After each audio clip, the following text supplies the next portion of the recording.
ప్రభునందు ప్రియమైనటువంటి YouTube channel వీక్షించుచున్న వారే అందరికీ నా వందనములు. తండ్రి, కుమార, పరిశుద్ధాత్మ త్రియేక దేవుని యొక్క ప్రేరణతో దేవుడు నాకు తెలియజేసినటువంటి మనందరం కార్యక్రమం మేము తెలియజలిసి ఉన్నాం.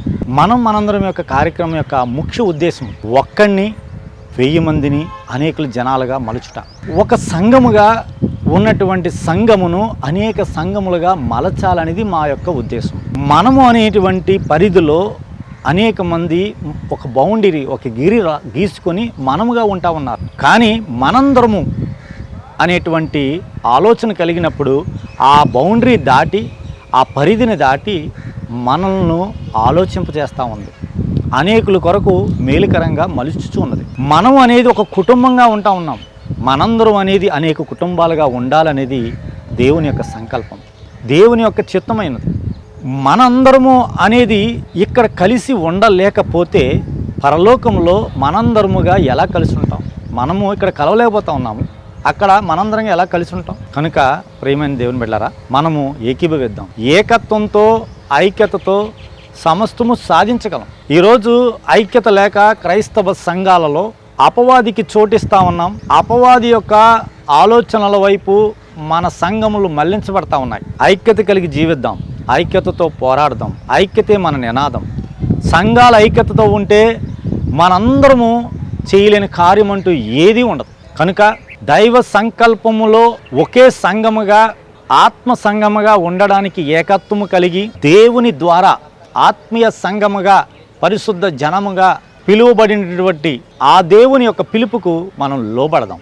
తద్వారా మెరుగైనటువంటి సమాజాన్ని, సంఘాన్ని నిర్మిద్దాం. అనేకులను కొరకు మేలుకరంగా మనం జీవిద్దాం. కనుక ప్రియమైనటువంటి దేవుని యొక్క సంఘ కాపరులకు, సంఘ విశ్వాసులకు, సంఘములో ఉన్నటువంటి పెద్దలకు, సంఘ నాయకులకు నేను ఇచ్చే పిలుపు ఒకటే. మనందరము అనేటువంటి కార్యక్రమం ద్వారా చెయ్యి కలుపుదాం. ఒక కొత్త నూతన వరవడిని సృష్టిద్దాం.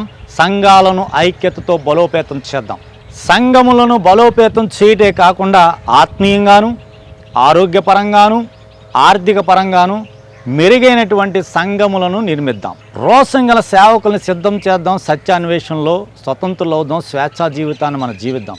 అపవాది ఈరోజు పెట్రిగుతూ ఉన్నాడు, అనేకులను రెచ్చగొడతా ఉన్నాడు, సంఘాలని కూలదోయడానికి విజృంభిస్తూ ఉన్నాడు.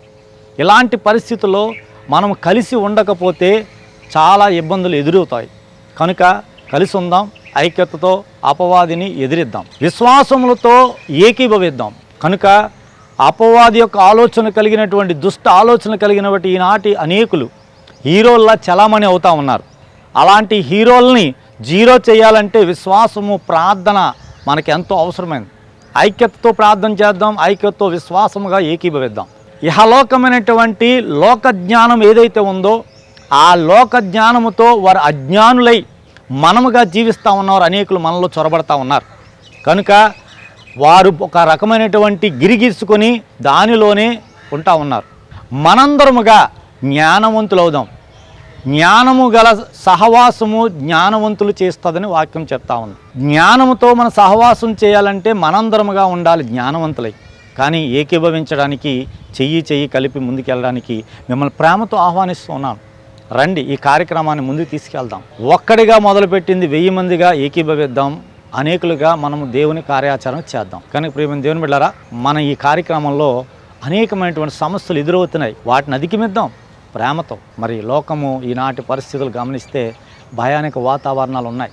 ఎన్నో సమస్యలు రాబోతూ ఉన్నాయి. మన ప్రార్థన కూటాలకి, మన యొక్క సంఘాలకి ఇబ్బందికరమైన పరిస్థితులు వస్తూ ఉన్నాయి.